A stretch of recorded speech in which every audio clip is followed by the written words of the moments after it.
The heart monitor in the pediatric ICU did not scream. It beeped, a slow, metallic pulse that measured how fast my 5-year-old daughter was slipping away. Chloe lay motionless beneath a stiff hospital sheet, a clear oxygen tube pressed against her tiny nose. Her brown hair, usually wild and messy from playground dirt, was fanned out flat on the white pillow. I stood paralyzed beside her bed, my fingers frozen over her ice-cold hand. 3 minutes ago, Dr. Patel looked me in the eye and delivered the death sentence. Her organs were failing. The window for emergency surgery had closed. There was nothing left to do except say goodbye. I pressed my lips to Chloe's forehead. Her skin smelled like cold, sterile alcohol instead of her usual strawberry shampoo. "I love you past the moon and back," I whispered into her hair, repeating our nightly ritual. Her eyelids did not even twitch. Tears blinded my eyes as I forced my feet toward the heavy glass doors of the ICU. My palm pressed against the cold steel push bar. I was about to step out when a quiet whisper cut through the hum of the hallway machines. If her father hadn't signed that refusal form, she'd be in the operating room right now. I froze. My hand locked around the door handle. "I know," another nurse replied softly. "Her mother has no idea." Their rubber soles squeaked against the linoleum as they moved down the hallway into a supply closet. The door clicked shut. My lungs ran out of air. Sign what form? Dr. Patel had just told me there were no options left. He never mentioned a surgery. He never mentioned a refusal. To understand how a mother ends up standing outside her dying child's door, while two strangers whisper about a forged death warrant, you have to go back to 6 o'clock that very morning, when my world was still normal. That morning began not with a hospital alarm, but with the sharp beep beep beep of a handheld barcode scanner. At 36, I was a lead supply chain auditor for a major retail chain in Nashville. My life was built on inventory sheets, shipment manifests, and precise balance columns. I trusted numbers. Numbers did not lie. Numbers stayed where you put them. I was standing inside a freezing distribution warehouse 60 miles outside the city, wearing high-visibility orange and steel-toed boots. Dust motes danced in the pale yellow overhead lights. The air smelled of diesel exhaust, crushed cardboard, and damp concrete. My clipboard was stacked with quarterly audit logs. Around me, 15 warehouse workers moved forklifts through the narrow aisles, their voices echoing off the metal rafters. My phone vibrated in my cargo pocket. It was Marcus, my husband, or rather, the man who shared my home address while treating me like an uninvited ghost. We had been trapped in a silent war for nearly a year. No screaming matches, no thrown plates, just cold, suffocating silence. I swiped the screen. "Marcus." Chloe collapsed at breakfast. His voice came through the speaker. It was flat, unhurried, almost rehearsed. "She's in an ambulance going to Vanderbilt Center. They think it's a severe allergic shock." My throat closed up. "What? Is she breathing?" "I'm coming right now."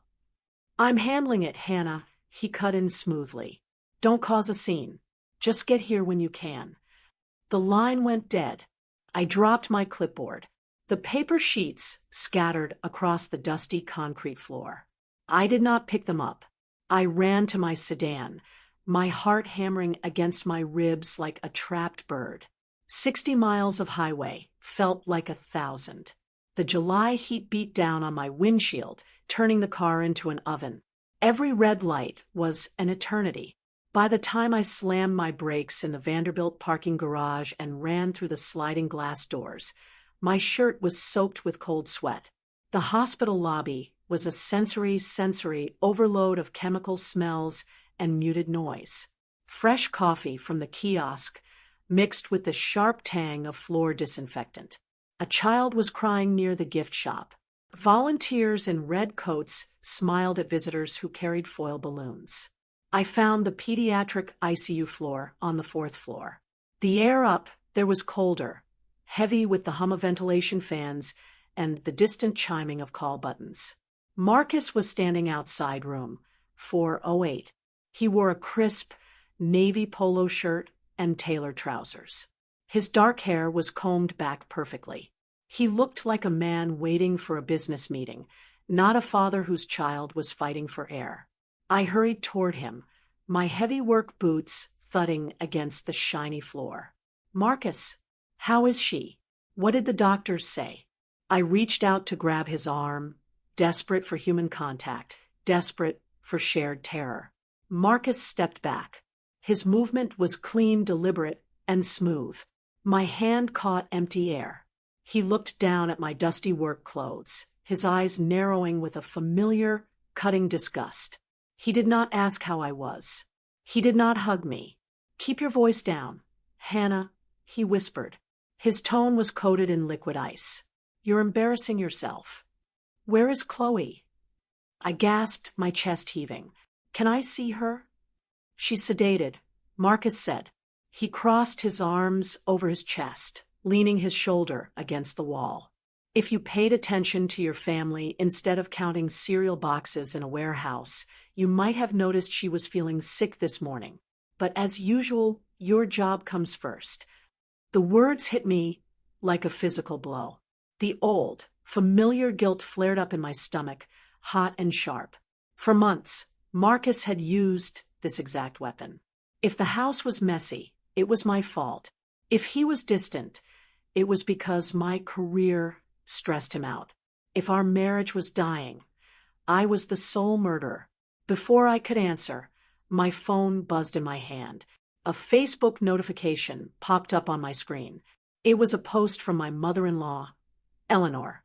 She had tagged Marcus in a community prayer group update. Beneath a photo of Chloe's empty bedroom, Eleanor had written, "Pray for my brave son Marcus today. He is carrying this unimaginable burden all by himself at the hospital, while others choose their work over their own flesh and blood." The comment section was already filling up. "Poor Marcus.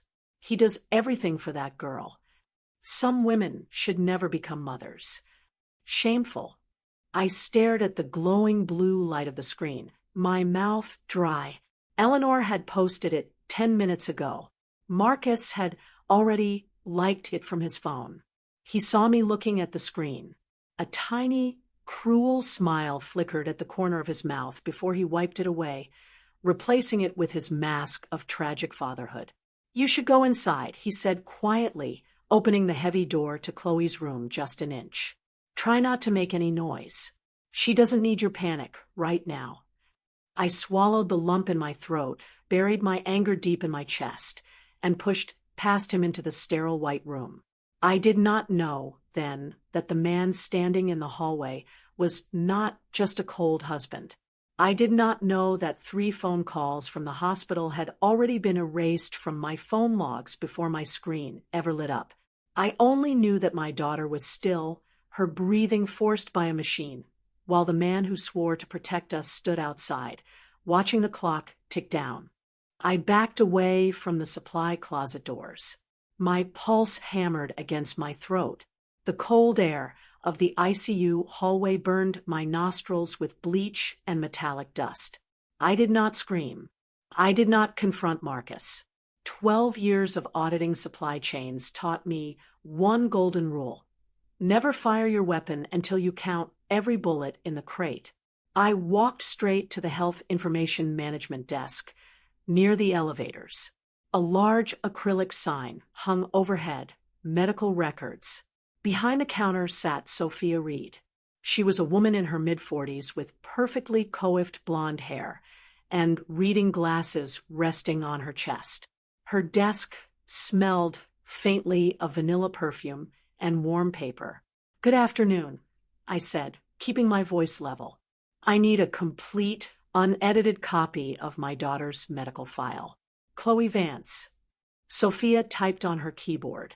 The mechanical clicks filled the quiet room. Suddenly, her fingers stopped.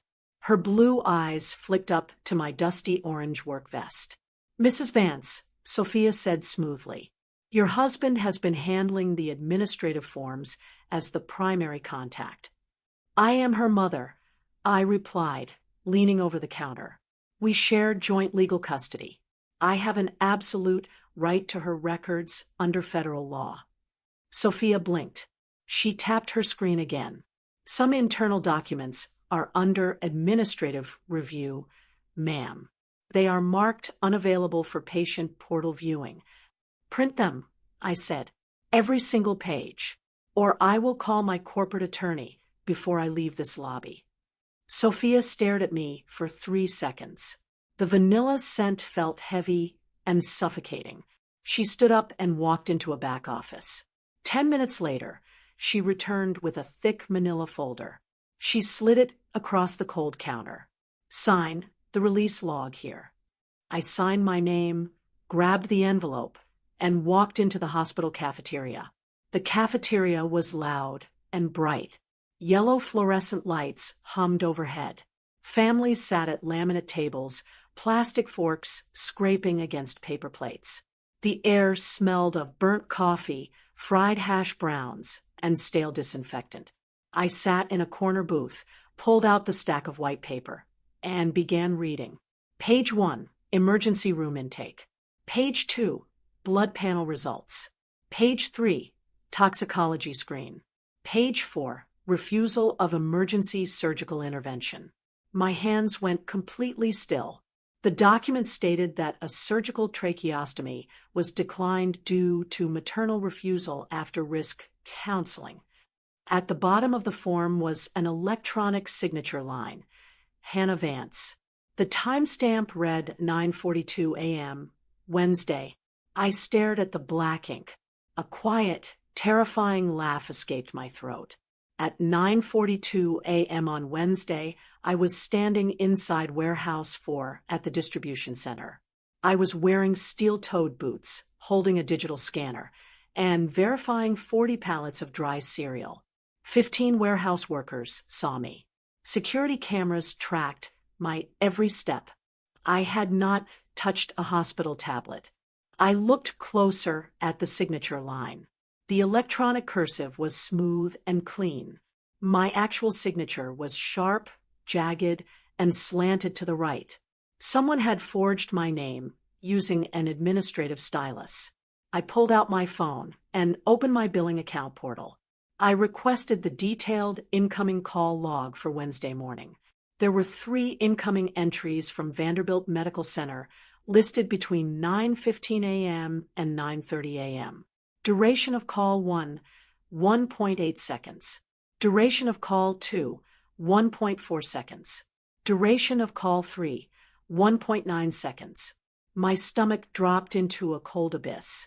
The calls were dialed and instantly disconnected from an internal hospital line before my phone could ring. Someone generated 3 call logs on paper, so they could claim they tried to reach the mother, while making sure I never picked up. My phone rang in my hand, making me jump. It was Victoria Sterling. Vic was a 50-year-old civil litigation attorney and a former state prosecutor. We had met 2 years ago through a supply chain fraud seminar. She was sharp, relentless, and hated corporate cover-ups. Hannah, Vic's deep voice came through the speaker. How is Chloe? She's dying, Vic, I said, my voice terrifyingly calm. And someone just forged my signature to stop her surgery. Silence stretched over the line. Where are you? Vic asked sharply. In the cafeteria. I have the signed refusal form. Time-stamped 9:42 a.m. I was at the warehouse. Do not touch Marcus. Vic ordered. Do not confront the hospital staff. Drive home right now. I am meeting you there in 20 minutes. An hour later, my small home office looked like a military command center. I cleared my desk, pushing aside dusty books and unpaid utility bills. I taped a massive sheet of white butcher paper across the wall. Vic stood beside me, unrolling a pack of dry erase markers. She wore a tailored gray pantsuit. Her silver hair was pulled back into a tight bun. We treat this like an audit, I said, holding a black marker. My hands had stopped shaking. We build a timeline. We track every data entry. We isolate every discrepancy. I drew a thick black line across the butcher paper. 9:15 a.m. Fake phone calls generated. 9:42 a.m. Forged electronic signature uploaded. 10:15 a.m. Marcus calls me to report Chloe's collapse. 11 a.m. Dr. Patel declares surgery window closed. Look at the gap, Vic said, pointing her red pen at the board. He waited a full hour after uploading your fake refusal, before he even called you. He wanted to make sure the damage was irreversible. I stared at the red ink on the wall. The guilt that had weighed on my chest for months began to evaporate, replaced by a cold, sharp focus. I was no longer a confused, grieving wife waiting for permission to cry. I was an auditor looking at a cooked ledger. He used my job against me, I whispered. He built the narrative before he committed the crime. Then we tear the narrative down, Vic said softly, one document at a time. The white butcher paper on my wall was soon covered in red ink. Lines connecting bank accounts, court filings, and hospital shifts formed a spiderweb of deceit. Vic stood in front of her laptop, her glasses resting on the tip of her nose. Her fingers flew across the keyboard. I ran a public records search on Marcus, Vic said, her voice tight. He isn't just broke, Hannah.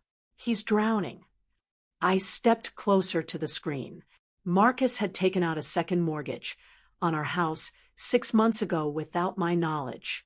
3 credit cards were maxed out at $30,000 each.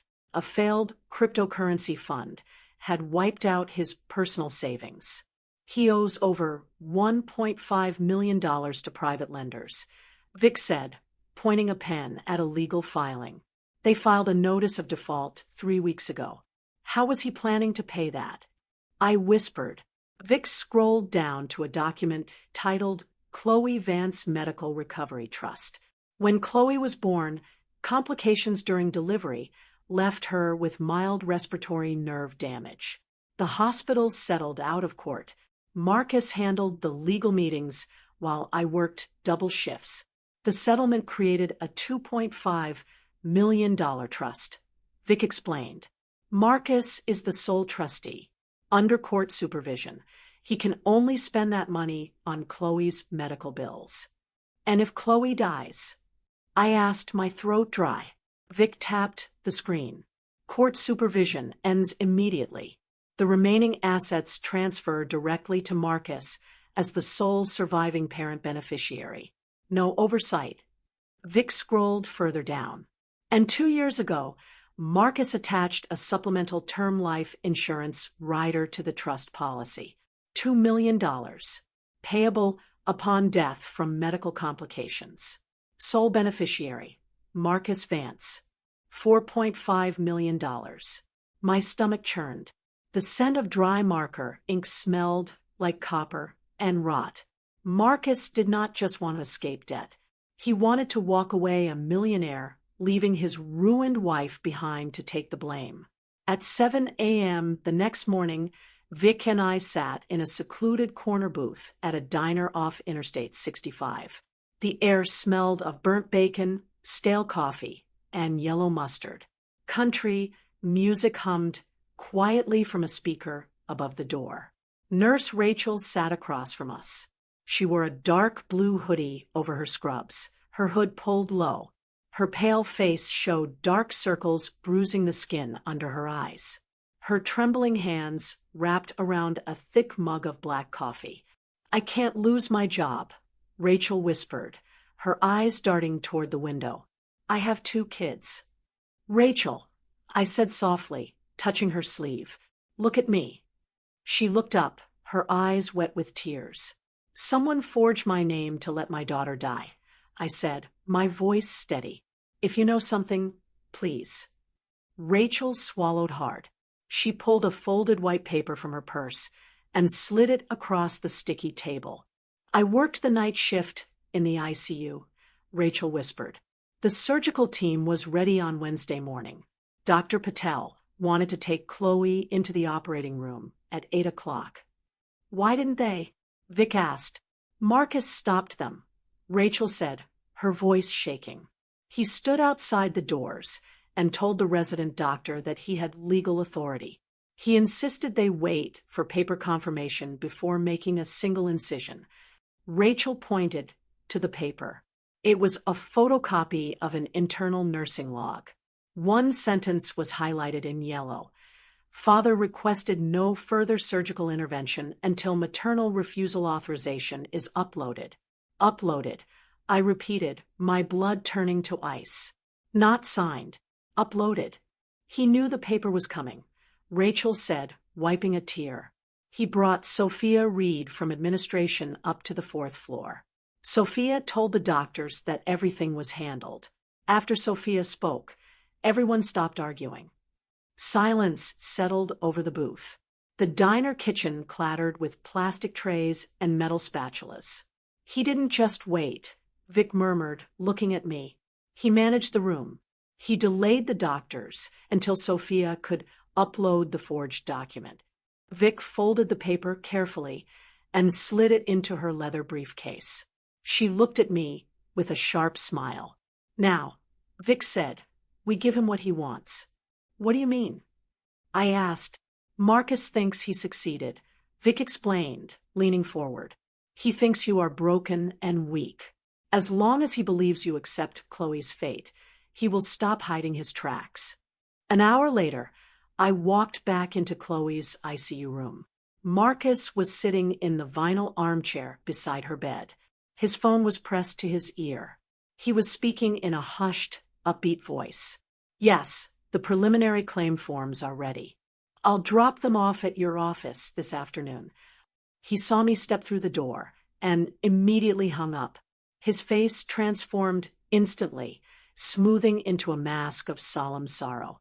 Hannah, he said softly, standing up. I was checking on administrative details. The hospital needs us to clear some financial matters soon. I looked at his polished shoes. I looked at his unwrinkled polo shirt. I felt no rage. I felt no tears. The fire inside me had turned into a hard, cold diamond. Whatever you think is best, Marcus, I said quietly, keeping my eyes fixed on the floor. Marcus relaxed his shoulders. A tiny, triumphant breath escaped his lips. He reached out and patted my shoulder with a patronizing touch. Don't worry, he whispered, his voice dripping with false comfort. I will handle everything. He walked out of the room, his footsteps light on the linoleum floor. I stood beside Chloe's bed, listening to the steady beep of her heart monitor, waiting for the trap to spring. 2 days after my dinner meeting with Nurse Rachel, a quiet young man walked into the hospital lobby and found me sitting outside Chloe's room. His name was Samuel. He wore an oversized gray hoodie, faded jeans, and scuffed sneakers. His fingers nervously twisted a black USB flash drive between his palms. Mrs. Vance, his voice cracked slightly. I work in Vanderbilt's IT department, server architecture, and database logging. My pulse spiked. Samuel. I saw your name in the legal preservation notice, Samuel whispered, glancing down the brightly lit corridor. Every digital action inside our hospital leaves a permanent footprint, a metadata hash, a user stamp. You can't just delete it. He slipped the flash drive onto my lap. The plastic casing was cold against my bare skin. What's on here? I asked, my voice barely audible. Server access logs, Samuel said, backing away toward the elevators. It proves the exact terminal used to upload the forged refusal form. It wasn't sent from your phone number or your IP address. It was initiated from a desktop computer inside Administrative Office 412, Sophia Reed's office. Before I could ask another question, Samuel turned and hurried down the hallway, blending into a crowd of visiting families. That evening, I handed the USB drive to Victoria Sterling in my home office. Vic plugged it into her encrypted laptop. Her fingers flew across the keyboard for 10 solid minutes. As she scrolled through rows of raw server code, her eyes widened. "This is it," Vic whispered, turning the screen toward me. The digital smoking gun. Not only was the file uploaded from Sophia's terminal at 9:42 a.m., but the server audit trail shows Administrator Sophia Reed accessed Chloe's medical chart 17 separate times in 48 hours, far more than any attending physician. She was tracking the system in real time. Vic did not stop there.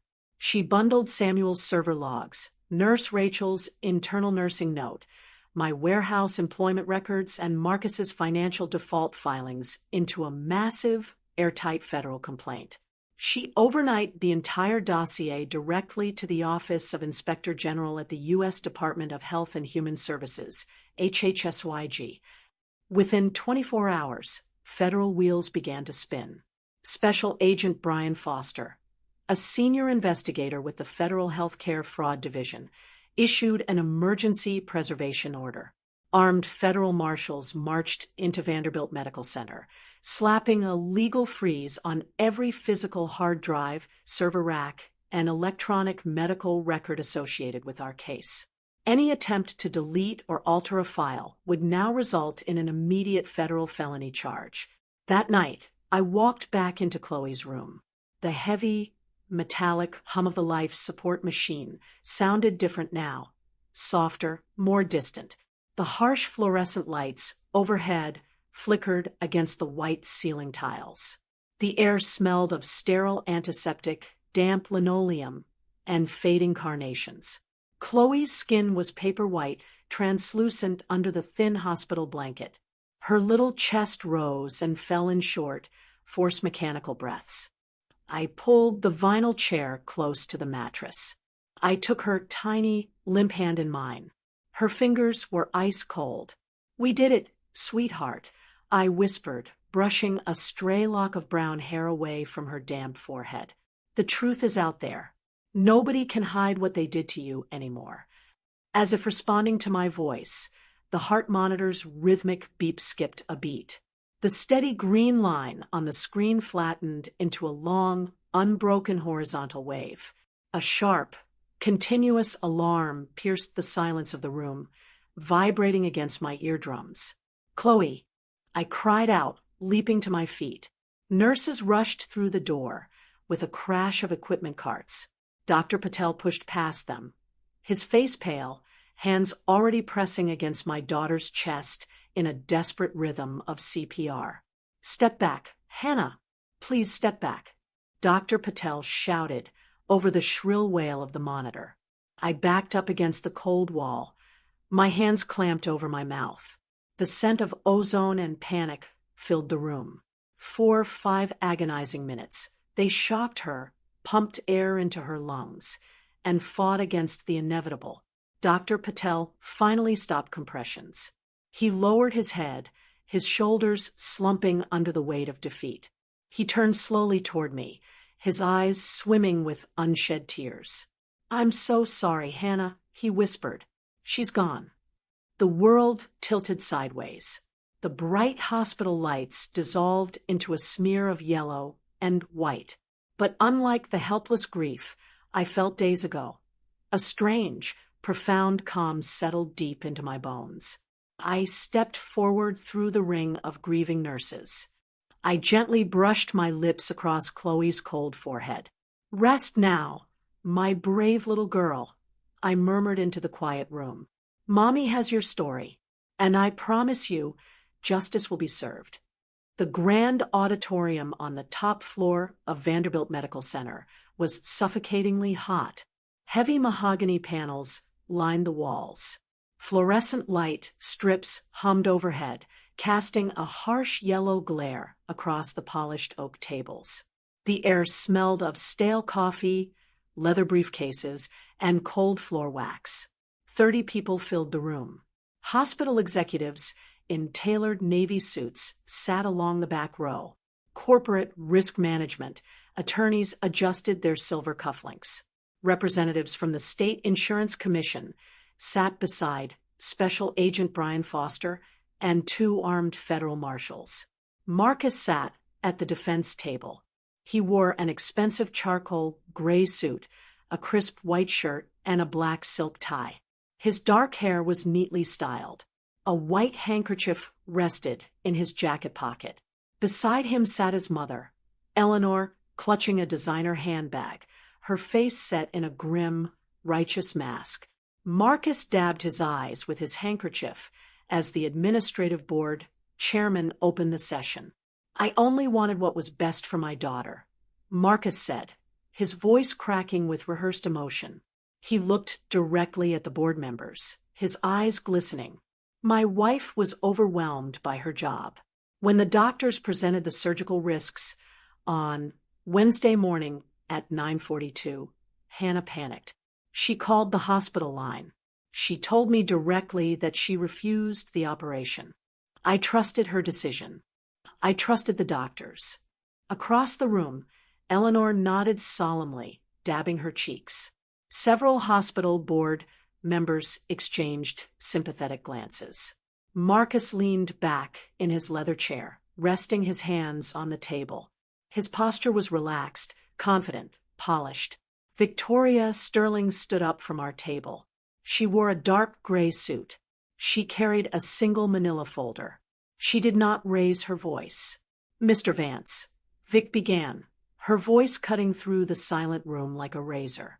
"You testify under oath that your wife, Hannah Vance, personally spoke with you and hospital staff at 9:42 a.m. on Wednesday to decline emergency surgery?" "Yes," Marcus replied smoothly, crossing his arms. "She was right here in the hospital building. And she signed the electronic consent refusal on a hospital tablet at 9:42 a.m.? "She did," Marcus said. "I watched her." Vic turned toward the projection screen mounted on the mahogany wall. "Agent Foster, if you please." With a single click, a massive spreadsheet illuminated the wall. "Exhibit A," Vic announced calmly. "Electronic time cards and badge swipe logs from the retail distribution center in Murfreesboro, 70 miles away." Marcus's smile froze.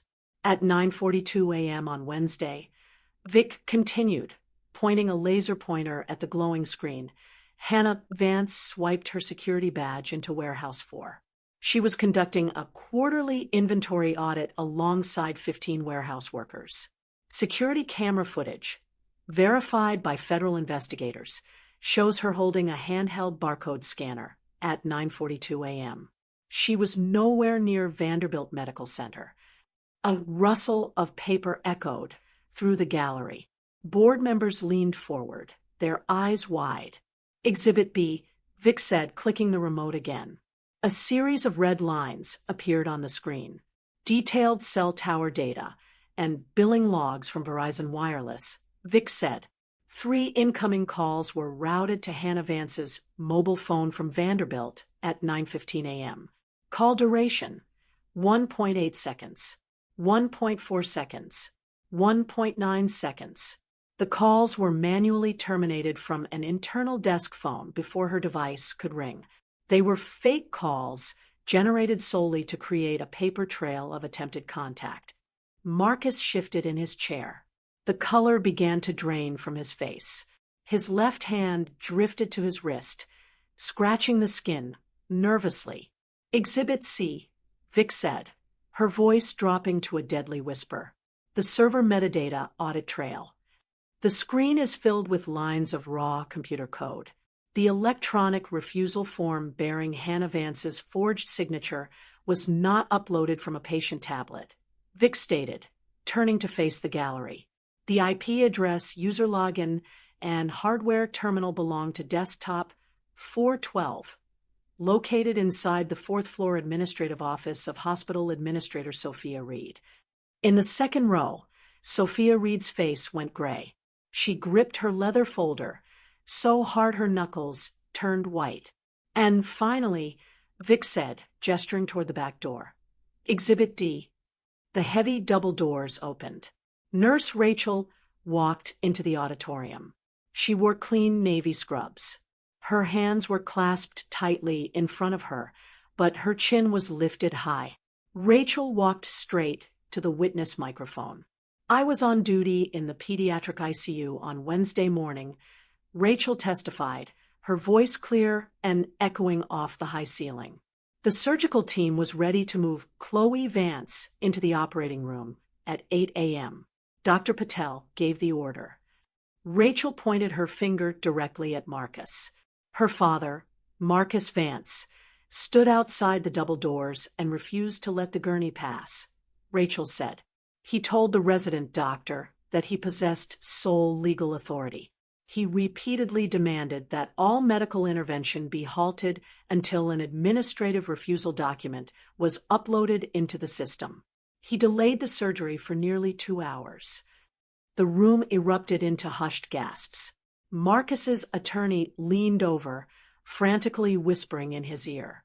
Marcus stared at the screen, his mouth slightly open, his polished veneer shattering into jagged pieces.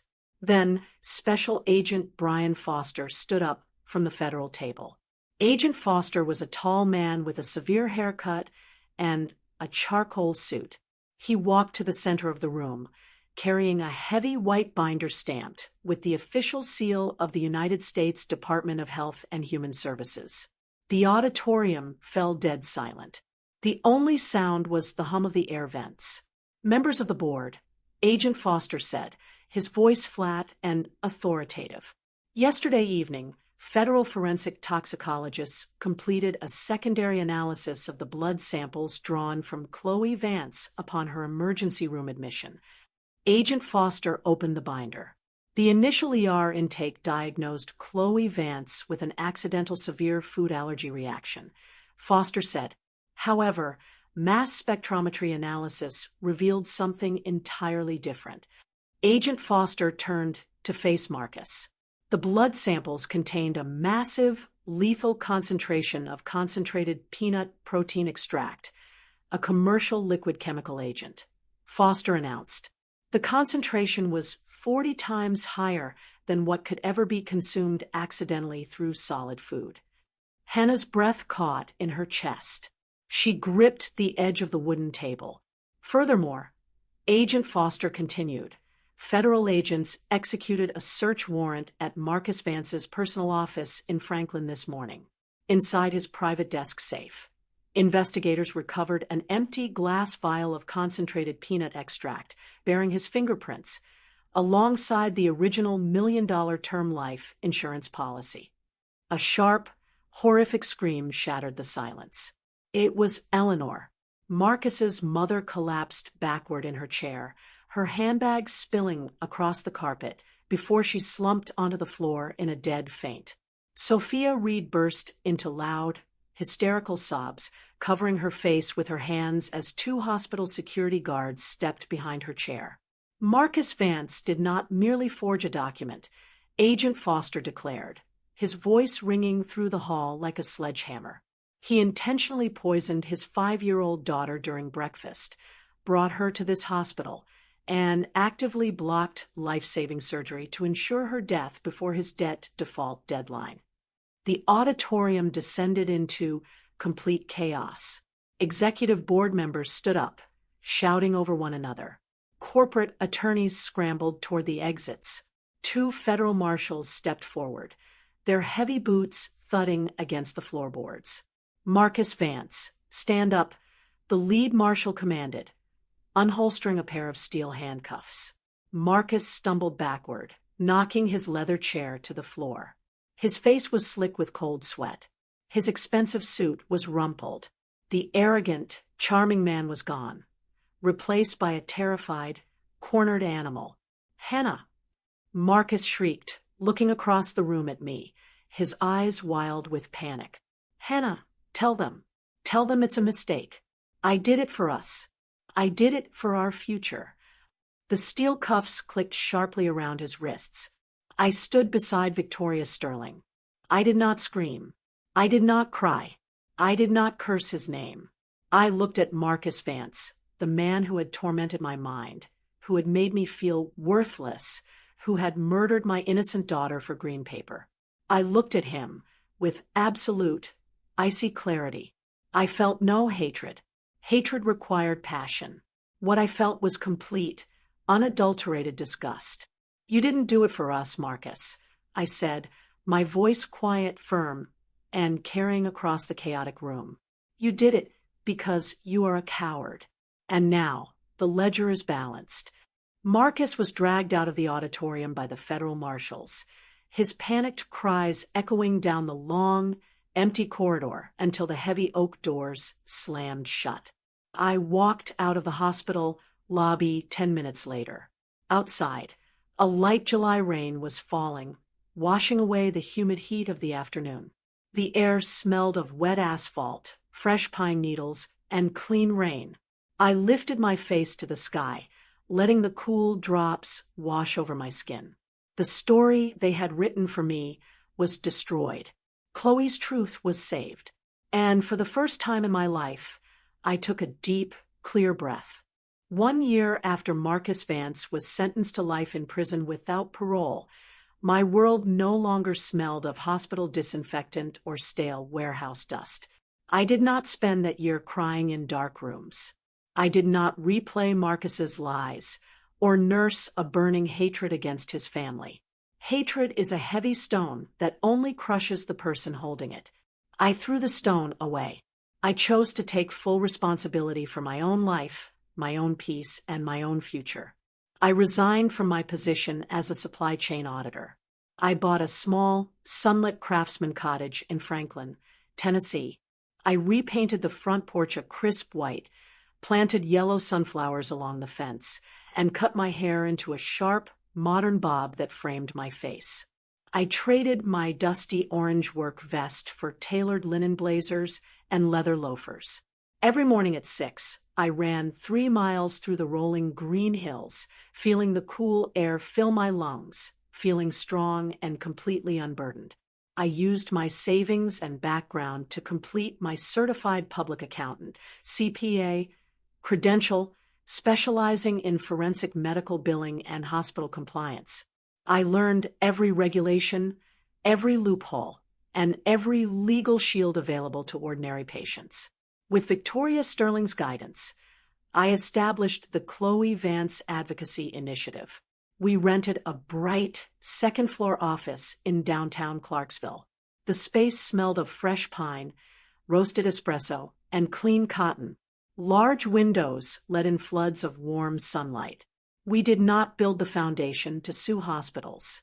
We built it to give power back to vulnerable families before a crisis could turn into a tragedy. We reviewed medical consent forms. We verified emergency contacts for military spouses. We audited hospital billing statements to catch predatory charges. On a crisp Tuesday afternoon in October, a young woman walked into my office. She was 26 years old, wearing a faded denim jacket and holding a sleeping baby wrapped in a yellow blanket. Her name was Megan. Her husband was a sergeant deployed overseas with the 101st Airborne Division at Fort Campbell. Her 3-year-old son had been admitted to a regional clinic after a fall, and the clinic administration was pressing her to sign complex liability waivers she did not understand. "I feel so stupid," Megan whispered, her eyes red from crying. She sat across from my desk, her hands trembling as she smoothed the papers. I kept asking the clerk to explain the clauses, but she told me I was wasting their time. I thought, maybe I was just being paranoid. I stood up, walked around my desk, and sat in the chair beside her. I poured her a warm cup of chamomile tea. The scent of sweet honey filled the space between us. "Look at me, Megan," I said softly, my voice firm and grounded. She looked up, her lower lip quivering. "You are not stupid," I told her, taking her cold hand in mine. "You are a mother protecting your child. Never apologize for asking a doctor or an administrator to explain a sentence twice. You have an absolute right to understand every single word on these pages." For 2 hours, Megan and I went through the documents line by line. Using a yellow highlighter, I flagged 2 clauses that authorized an outdated canceled procedure. Megan stared at the highlighted text, her chest heaving with relief. "You saved us from a terrible mistake." Megan breathed, tears spilling onto her cheeks. "I don't even know how to thank you, Hannah." "You don't need to thank me." I smiled gently, handing her a tissue. "Chloe would be very happy that you asked." When Megan left the office with her sleeping child, I locked my desk, picked up a fresh bundle of white daisies from the corner flower shop, and drove out into the countryside. The late afternoon sun was beginning its slow descent over the rolling hills of West Tennessee. It was the golden hour. The sky above was a canvas of soft peach, amber, and deep violet. Long rays of warm, honey-colored light streamed across the tall grass fields, turning the wild dandelions into glowing golden sparks. A gentle autumn breeze swept through the valley, rustling the crimson oak leaves and carrying the crisp scent of dry earth and fallen acorns. I walked up the quiet, grassy knoll to Chloe's resting place. Her headstone was simple gray granite, polished smooth, catching the warm sunlight. Beneath her name and dates were carved 4 simple words: "Love you past the moon." I knelt beside the cool stone and placed the fresh white daisies on the soft grass. I did not cry. There were no tears of bitterness, no lingering echoes of betrayal, no shadows of the victim I used to be. The pain had not vanished, but it had transformed into something quiet, stable, and beautiful. I stood up tall on the hilltop, the autumn wind wrapped around my shoulders, lifting my hair. I looked out over the vast, golden horizon stretching out before me, free and endless. I smiled, a slow, genuine, serene smile that rose from the very depths of my soul. I had survived the darkest storm. I had torn down the tower of lies with truth and logic. I had honored my daughter's memory, not with endless mourning, but by becoming a beacon of light for others trapped in the dark. I was no longer the invisible wife.